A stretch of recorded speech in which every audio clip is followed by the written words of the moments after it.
Alex Pereira versus Khamzat Chimaev for UFC 300. Why do I think that's a possibility? Because for the longest time, Khamzat Chimaev's whole shtick was changing weight classes and fighting at different weight classes. At least it was pre-COVID.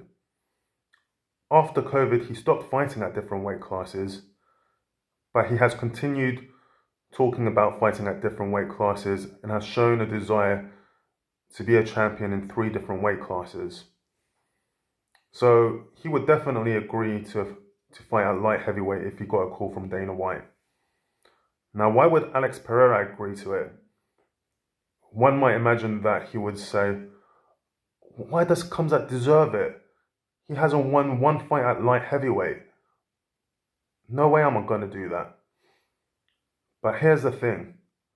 Dana White can convince him because he could say, oh, it's going to be UFC 300, it's a special occasion, we're going to pay you extra money, if you lose, you'll get a rematch. And Pereira would be like, oh, okay, because it's special occasion, I will do this for you. So I could definitely see it happening. Even if the main event is Conor versus Chandler, it could very well be the co-main event. And when Dana White says they've got a super fight to announce for UFC 300, I'm wondering if he has the casual fan in mind or not.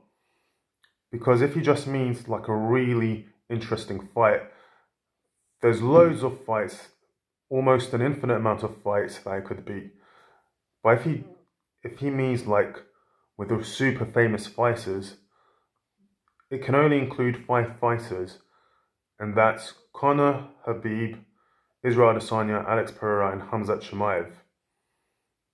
And Conor and Khabib can fight anyone, but if it's the other 3, for it to be really big, they can only fight each other.